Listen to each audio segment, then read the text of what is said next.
You've probably seen them in videos, maybe at a farm auction or zipping through a construction site. They look like toy trucks, barely taller than your waist.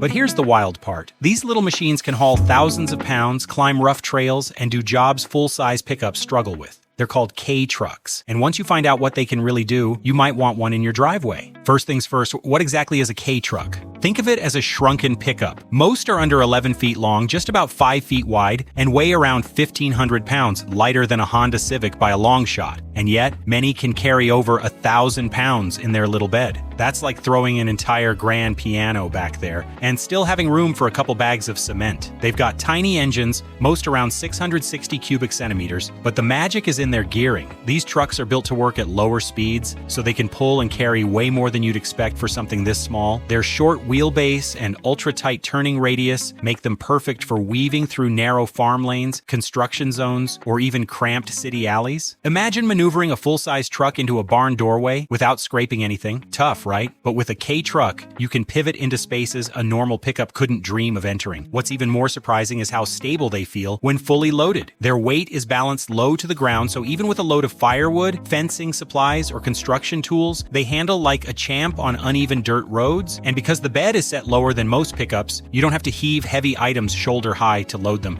You can just slide things in. Even the off-road potential is better than it looks on paper. Pair 4-wheel drive with their lightweight and low gearing, and you've got a little truck that can crawl up rutted trails, slog through shallow mud, and climb over rocky pasture edges without breaking a sweat. But here's the twist. This tiny but tough formula was never designed for America in the first place. K-trucks, short for K-class trucks, were born in Japan right after World War II. Japan's cities had narrow roads, fuel was expensive, and taxes favored small vehicles. The government set strict limits under about 11 feet long, just over 4.5 feet wide, and no more than 660 cubic centimeters of engine size. Manufacturers got creative. Suzuki, Daihatsu, Honda, Subaru, and Mitsubishi all started producing these nimble work trucks. They became a common sight hauling produce through crowded street markets, delivering goods to rural villages, and crawling along mountain roads. When Americans first started importing them, mostly used straight from Japanese farms, they weren't taken seriously. People laughed, calling them golf carts with doors, but farmers and ranchers quickly realized something. These little trucks could work all day, sip fuel, and cost a fraction of a big pickup. And it gets even stranger. The more people saw them in action, the more they wanted one. On a cattle ranch, they're perfect for feeding and checking livestock without tearing up the pasture. Their light weight means they won't sink into soft ground the way a heavy diesel truck might after a rainstorm. And unlike an ATV, you can toss hay bales, feed bags, and water jugs into the bed without worrying about them falling out during a bumpy ride. Hunters have discovered a different advantage. These trucks are whisper quiet compared to most off-road vehicles, especially at low speeds. That means you can roll through the woods without spooking game, even during the early morning hours when every sound seems amplified. And because they can squeeze down trails barely wider than a four-wheeler, hunters can reach blinds, tree stands, and remote camps without hacking out a wider path. Small business owners love them for a completely different reason. Efficiency. Garden centers and landscapers use them to shuttle plants, soil, and tools across properties without chewing up lawns. Delivery drivers in small towns use them for flower arrangements, catering orders, and packages because they can weave through traffic, park almost anywhere, and make more stops in less time. Even maintenance crews at golf courses, resorts, and amusement parks have adopted them. A K-truck can carry cleaning supplies, tools, and parts while still fitting down narrow service roads and back-of-house lanes. They cost a fraction of what a full-size truck would, not just to buy, but to fuel and maintain. There's also the do-everything appeal for homesteaders and hobby farmers. One day, it's hauling compost to the garden. The next, it's helping move building materials for a shed. You start thinking of jobs for it that you wouldn't even bother with a bigger truck simply because it's always ready to go, but that's only half the story, because K-trucks have some surprisingly advanced engineering hiding under that simple-looking skin. Most K-trucks run on small 3-cylinder gas engines, but they're tuned for torque, not top speed. That means they can climb steep hills and power through mud without straining. A lot of them use 4-wheel all-wheel drive systems with low-range gearing, the same trick serious off-roaders use. Ground clearance might be modest, usually around 7 inches, but with their short wheelbase, they can tackle rough terrain better than you'd think. Many feature a cab-over design, meaning you're sitting above the front wheels with the engine tucked underneath or behind you. This maximizes cargo space while keeping the truck extremely maneuverable. Load capacity is the real shocker. Some can carry up to 1,700 pounds. That's nearly as much as a modern Ford Ranger's rated payload. Not bad for something small enough to fit in your garage alongside your daily driver. But here's where things get tricky. Because while they're incredibly capable, not every state lets you drive them just anywhere. In the US, rules vary wildly. Some states let you register and plate a K truck for normal road use. Others limit them to off-highway or farm use only. And a few ban them completely from public streets. Why? Safety regulations. K trucks were never designed to meet America's crash standards. No airbags, thin metal panels, and top speeds, often between 45 and 60 miles per hour, make them questionable for highway use. Picture this. You're cruising along a rural road in a K truck, enjoying the scenery when a lifted F-250 roars up behind you. Even if you're at the speed limit, the sheer size difference is enough to make anyone a little nervous. This is exactly the kind of scenario safety regulators worry about. A small, lightweight vehicle sharing space with massive, high-speed traffic. The import laws add another layer of complexity. Most K trucks can only be brought in legally if they're at least 25 years old, bypassing modern safety compliance rules. That's why so many you see in America are late 80s or 90s models. They've aged into legality. Newer models can still be imported, but you'll face expensive federal compliance modifications or need to register them as off-road only. This patchwork of rules leads to some creative problem solving. People buy them in more lenient states, register them there, and then transfer the plates. Others take the off-road vehicle route, using them on farms, private land, gated neighborhoods, or even large business campuses. The result? You could see one legally driving through a small town in Kansas, but in the next state over, the same truck might be banned from public streets altogether. And it gets even stranger. Despite all these restrictions, the appetite for these trucks is still climbing. Let's be real, they're not perfect, and while they might be ideal for certain uses, anyone considering one needs to know the potential headaches. First, parts availability can be a mixed bag. Common wear items like oil filters and brake pads might be easy enough to source locally or online, but specialized parts like transmission components, body panels, or electrical switches often have to come straight from Japan. That can mean waiting weeks or even months for a repair, which can be frustrating if you rely on the truck for daily work. Then there's speed. On paper, 50 miles per hour might sound fine for back roads until you find yourself stuck behind schedule and needing to merge onto a faster highway. That's when you realize just how much of a gap there is between enough speed for the farm and enough speed for real traffic. These trucks were never designed for American interstate driving, and it shows. Crash safety is another reality check. Their lightweight and thin construction mean that in a collision with a full-size pickup or SUV, you're at a serious disadvantage. Even low-speed impacts can cause significant damage. They're fine for careful, low-speed driving, but they're not built for the kind of high-energy crashes our road system has to account for. Insurance can also be a sticking point. Some companies happily write policies for them, others flat-out refuse. And even when you find coverage, it might come with odd restrictions about where and how you can drive it. Lastly, you have to think about resale. While demand is growing, the market is still niche. You might find a buyer instantly if you're in a rural area where people know what they are, but in a suburban market, you could end up explaining your truck to every potential buyer who shows up. But here's the twist. For some people, all of these so-called drawbacks don't matter, because owning one is about more than just utility. It's about culture. Scroll through Instagram or YouTube, and you'll find entire accounts dedicated to K trucks. Some owners restore them to showroom condition. Others lift them, add knobby tires, winches, roof racks, and LED light bars. There's even a racing scene, yes, K-truck racing part, where modified versions blast around small tracks in tight door-to-door battles. Car shows are catching on too. JDM, Japanese domestic market, culture isn't just about sports cars anymore. These trucks have their own fan base. People name them, paint them in wild colors, and swap in more powerful engines just for fun. And because they're so small, you can store one without sacrificing garage space. Some collectors even have 2 or 3 lined up like a miniature work truck fleet. But that's not the end of the story.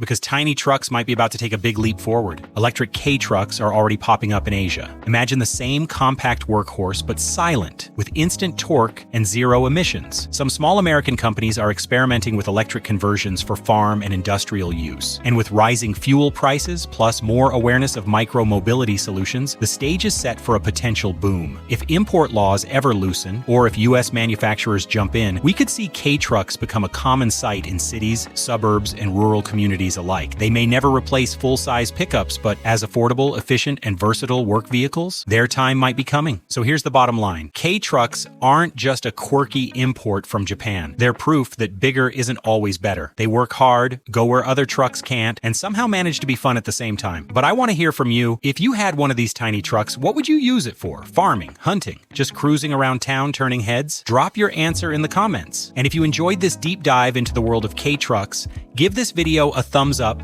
subscribe for more stories like this, and share it with someone who loves unique rides. Because who knows, the next truck trend in America might just be small enough to park in your shed.